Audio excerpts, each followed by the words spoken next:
Langkah Jaksa Agung M. Prasetyo yang memberikan deponering terhadap kasus yang menjerat mantan pimpinan KPK Abraham Samad dan Bambang Wijoyanto menuai pro dan kontra. Lalu seperti apa kronologi penetapan tersangka hingga pemberian deponering terhadap mantan pimpinan KPK Abraham Samad dan Bambang Wijoyanto? Berikut adalah pemaparan rekan Ani Rahmi yang dicuplik dari program Time Talk.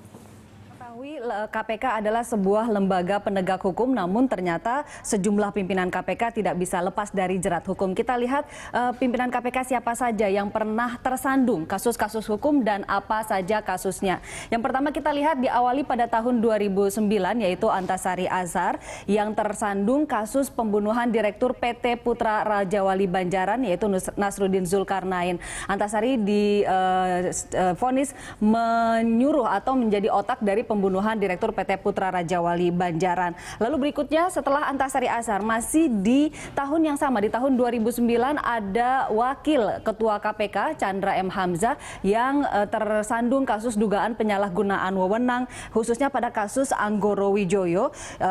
Pada saat itu Chandra Hamzah terkait kasus pencekalan terhadap Anggoro Wijoyo ke luar negeri. Chandra Hamzah tidak sendirian dalam kasus ini, ada Bibit Samad Rianto juga yang terkena kasus dugaan penyalahgunaan wewenang. Lalu kita beranjak ke tahun 2015, ada Abraham Samad, mantan ketua KPK yang tersandung kasus dugaan pemalsuan dokumen terkait data kependudukan di Sulawesi Selatan pada tahun 2007. Lalu ada juga kasus penyalahgunaan wewenang, yaitu pada kasus Rumah Kaca. Dan selain Abraham Samad, masih di tahun yang sama ada Bambang Wijoyanto, wakil ketua KPK ketika itu yang tersandung kasus dugaan menyuruh saksi memberikan keterangan palsu di sidang MK tahun 2010. Ini terkait sidang sengketa pemilihan Bupati Kabupaten Kota Waringin Barat. Sebagai catatan, kasus Abraham Samad dan juga Bambang Wijoyanto ini muncul bersamaan di kepolisian, yaitu pada bulan Januari tahun 2015. Tidak lama setelah KPK menetapkan calon Kapolri ketika itu, yaitu Komjen Budi Gunawan sebagai tersangka dalam kasus dugaan rekening gendut. Apakah ini ada relevansinya? Ini yang masih belum terjawab. Kita lihat ada sejumlah kasus-kasus yang diputus di pengadilan dan juga deponering yang melibatkan pimpinan KPK, yaitu ketua dan wakil ketua KPK. Yang pertama adalah Antasari Azhar, kasusnya berlanjut di pengadilan dan menjadi terpidana. Antasari Azhar menerima vonis penjara selama 18 tahun dan saat ini sudah menjalani asimilasi. Artinya tinggal satu langkah lagi menuju bebas. Dan berikutnya adalah Chandra M. Hamzah. Kasusnya berakhir deponering saat Chandra Hamzah masih menjabat. Ketika itu penanganan kasusnya dihentikan atas perintah Presiden Susilo Bambang Yudhoyono. Chandra M. Hamzah ini karena kasusnya bersamaan dengan Bibit Samad Rianto juga ujungnya sama atau berakhir deponering saat masih menjabat. Sementara Abraham Samad berakhir deponering kita ketahui pada tanggal 3 Maret lalu. Namun ini deponering terjadi setelah Abraham Samad nonaktif sebagai ketua KPK. Ini juga sama, yaitu kepada Bambang Wijoyanto berakhir deponering setelah nonaktif. Surat keputusan deponering sendiri sudah diterima oleh baik Abraham Samad maupun juga Bambang Wijoyanto pada hari ini 4 Maret 2016. Kita lihat alasan-alasan pemberian deponering atas kasus yang menimpa Abraham Samad dan juga Bambang Wijoyanto yang dikemukakan oleh Jaksa Agung HM Prasetyo. Yang pertama adalah demi kepentingan umum. Lalu yang kedua, sebagai aktivis anti korupsi, kasus yang menimpa AS dan juga BW bisa berdampak pada upaya pemberantasan korupsi. Yang ketiga adalah khawatir akan berdampak negatif terhadap citra Indonesia di luar negeri. Lalu respon masyarakat dianggap turut berdampak terhadap pemerintah.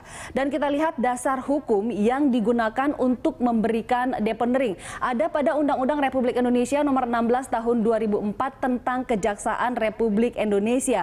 Pada pasal 35 disebutkan tentang tugas dan wewenang kejaksaan, khususnya adalah Jaksa Agung. Jaksa Agung memiliki tugas dan wewenang, salah satunya tersebutkan dalam huruf C, yaitu mengesampingkan perkara demi kepentingan hukum. Inilah yang diperbincangkan demi kepentingan umum ini.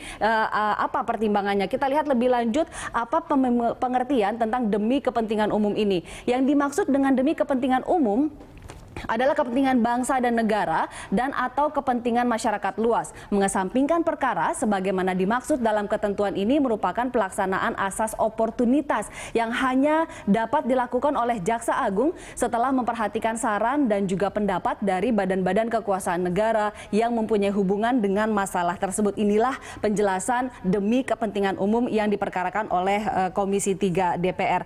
Lalu kita lihat menengok lebih jauh kronologi penetapan tersangka hingga deponering mulai dari kasus yang pertama Abraham Samad.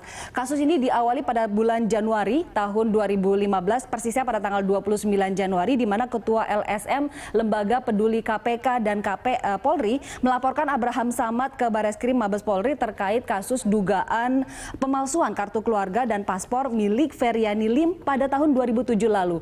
Lalu pada tanggal 2 Februari 2015, Feryani Lim sendiri melaporkan Samad ke Bareskrim Polri. Abraham Samad dituduh membantu Feryani mengurus dokumen kependudukan untuk perpanjangan paspor di Makassar.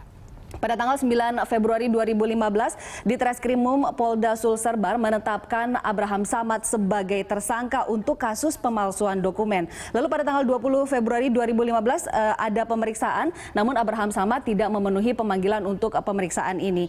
Lalu pada tanggal 24 Februari 2015, Abraham Samad hadir di Polda Sulselbar dan menjalani pemeriksaan terkait statusnya sebagai tersangka kasus pemalsuan dokumen. Lalu pada tanggal 2 Juli 2015, Samad diperiksa selama 2,5 jam di Bareskrim Polri. Penyidik menanyakan sekitar 30 pertanyaan kepada Abraham Samad. Pada tanggal 31 Agustus 2015, berkas Abraham Samad dalam dugaan pemalsuan dokumen dinyatakan sudah lengkap atau P21 di Kejaksaan Tinggi Sulawesi Selatan. Karenanya kasusnya sudah berpindah ke Kejati Sulawesi Selatan, dan pada tanggal 18 September 2015, Abraham Samad dipanggil untuk dilakukan pemeriksaan namun tidak memenuhi panggilan tersebut. Lalu pada tanggal 3 Maret 2016, pada saat ini yaitu Kejagung memberikan atau melakukan deponering atau mengesampingkan perkara Abraham Samad. Kita lihat kasus dan juga kronologi penetapan tersangka hingga deponering untuk kasus yang menimpa Bambang Wijoyanto. Kasus yang menimpa Bambang Wijoyanto juga diawali pada bulan Januari tahun 2015, hanya lebih awal dibandingkan kasus yang menimpa Abraham Samad, yaitu persisnya pada 5 Januari 2015. Mabes Polri menerima laporan masyarakat soal dugaan Bambang Wijoyanto memerintahkan orang lain untuk menyampaikan kesaksian palsu di persidangan sengketa Pilkada Kota Waringin Barat di Mahkamah Konstitusi pada 2010 silam. Lalu ternyata kasus ini disikapi dengan sangat cepat oleh Bareskrim Polri masih di bulan yang sama, yaitu pada tanggal 23 Januari 2015, Bambang Wijoyanto ditangkap penyidik Bareskrim Polri. Ketika itu Bambang Wijoyanto tengah mengantar anaknya ke sekolah. Lalu masih di bulan yang sama, akhir Januari 2015, Bambang Wijoyanto langsung ditetapkan sebagai tersangka kasus mengarahkan saksi memberikan keterangan palsu di sidang MK tahun 2010. Pada tanggal 26 Januari 2015, BW Bambang Wijoyanto mengajukan surat pemberhentian sementara sebagai komisioner KPK. Ini dilakukan agar tidak menghambat proses berjalannya pencegahan dan juga penindakan korupsi yang dilaksanakan oleh KPK. Lalu pada tanggal 3 Februari 2015, Bambang Wijoyanto memenuhi panggilan Bareskrim Polri. Tanggal 27 Februari 2015, Bambang Wijoyanto menolak memenuhi pemanggilan penyidik karena menunggu jawaban Polri atas surat permintaan klarifikasi atas kasus yang menimpanya. Lalu pada 7 Mei 2015, Bambang Wijoyanto mengajukan pra-peradilan terkait penetapan tersangka kepada dirinya ke Pengadilan Negeri Jakarta Selatan. Dan pra-peradilan ini akhirnya dicabut oleh Bambang Wijoyanto sendiri pada tanggal 15 Juni 2015 karena alasannya selama persidangan dan juga putusan Pengadilan Negeri Jakarta Selatan selama ini tidak berdasar. Lalu kita beranjak ke tanggal 18 September 2015 di mana berkas perkara Bambang Wijoyanto ini dianggap sudah P21 dan dilimpahkan ke Kejaksaan Agung. Sampai pada tanggal 3 Maret 2016 kemarin, Kejaksaan Agung melakukan deponering. Demikianlah perjalanan kasus-kasus yang sempat menimpa para pimpinan KPK dan bagaimana kronologinya serta bagaimana kasus-kasus ini berakhir. Kembali ke studio.